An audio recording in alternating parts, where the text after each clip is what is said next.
So if you went into my parents' basement, into one of the inner closets, you would find a shelf stacked with boxes of slide carousels. My dad was big into slides. And if you were to look in those slide carousels every year that was marked Easter, you would see the typical Harbin ritual, the one that I hated. Brand new clothes, ill-fitting, tight around the neck ties clothes. But besides the clothes, the thing that was worse for me is that my dad always had to have the Easter Sunday morning picture. Our house faced due east. I have very light-sensitive eyes. I'm one of those people that goes out into the bright sunlight and immediately I sneeze. So here I am squinting like this, and my dad's saying, open your eyes, you're ruining the picture. And so, tears coming down my face, sneezes, the mucus starting to come out of my nose, trying to figure out what I'm supposed to do with it, And so every Easter picture is this kind of contorted face of this kid. The only Sunday of Easter that was particularly happy for me was the year that my dad relented and gave me a lime green leisure suit. Oh, wow. That I got to wear for Easter. I decided I was pretty hot that day, so I managed to survive. But I never understood Easter. It was just strange.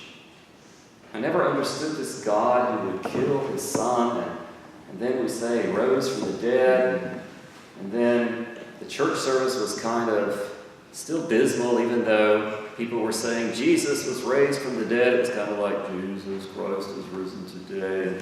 And, it's like, that doesn't sound too happy. And, what's going on? And then everybody would throw you outside and you'd hunt for Easter eggs. And, the whole thing was just confusing.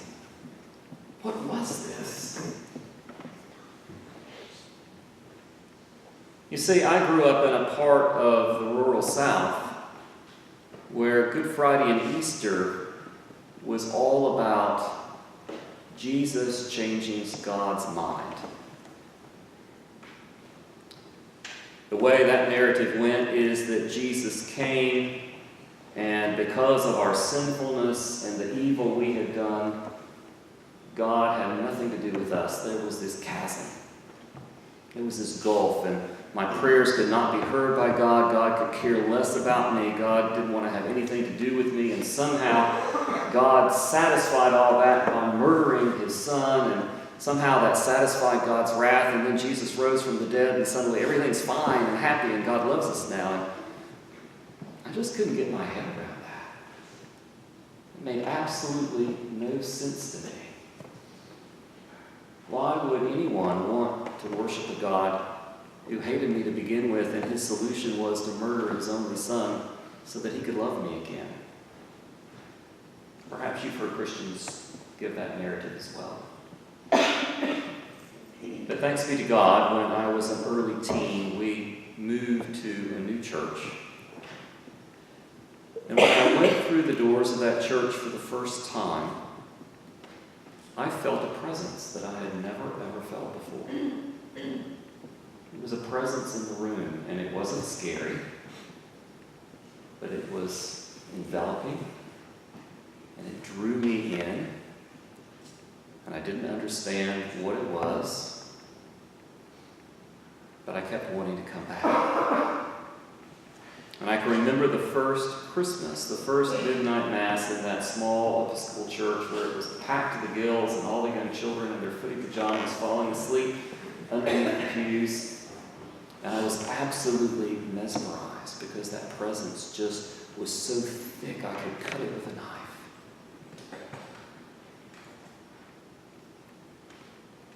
I remember receiving communion for the first time.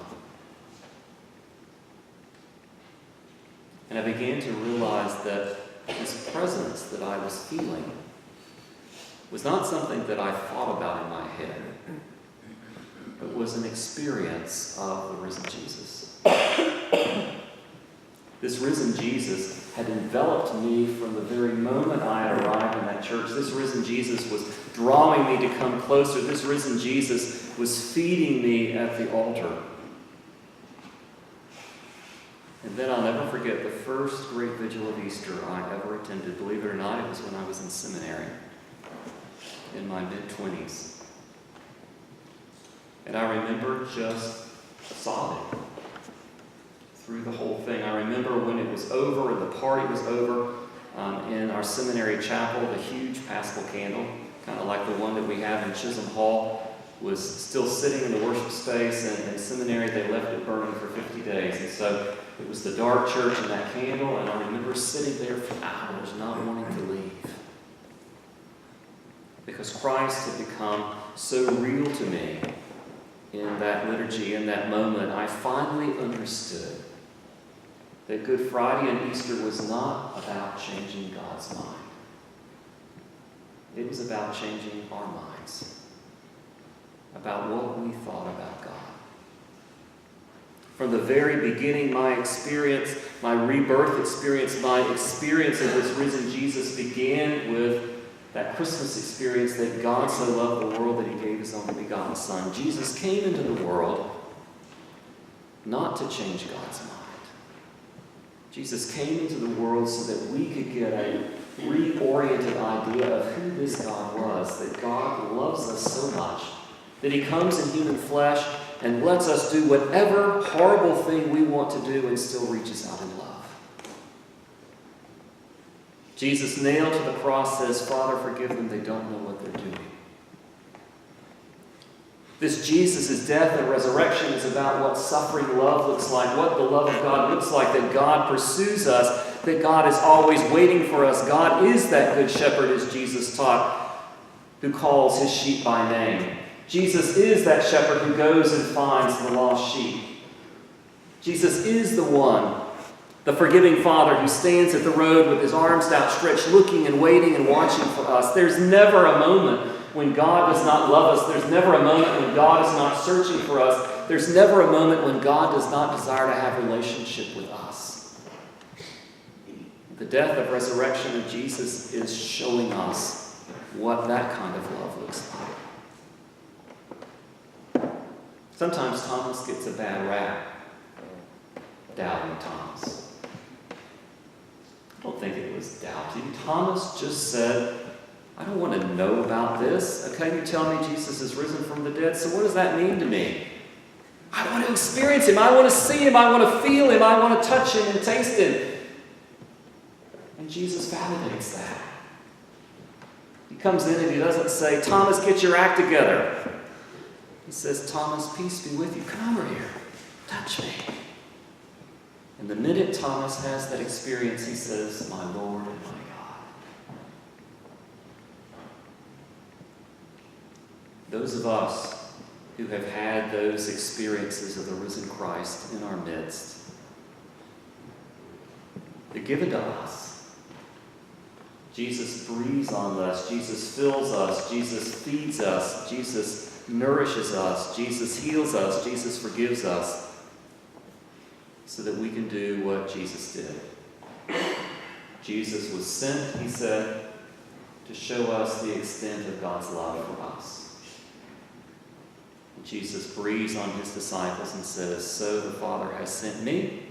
Now it's your turn. You do the same." People don't want to know about God. People don't want to have ideas about God. People want to know from you and me, who is this Jesus? What have you experienced? How has he made a difference in your life? How has he shown himself to be alive? Share your stories. Share God's love. Share his transforming grace. And in the power of his Holy Spirit, in the power of the sacraments, and the power of this community of faith supporting and encouraging us, we're called to do what Jesus did. No matter what it takes, no matter how much we offer, to be willing to go even death on a cross to show the extent of God's love. There's a TV Muslim commentator in Egypt who was interviewing some relatives of the Coptic Christians who had been murdered by ISIS. And one of the relatives got on and with tears said, how horrible it was, and was recounting it, and they said, well, what do you want to say to the people who murdered? And at that point, the face of the person changes, and this woman looks and she says, God loves them. God loves you. I forgive you. I love you. To which the commentator was silent for a full 10 seconds, literally, and then said incredulously, who does this? How could you do this? I don't understand this. To which the woman says, that's God's love. Now go and do the same.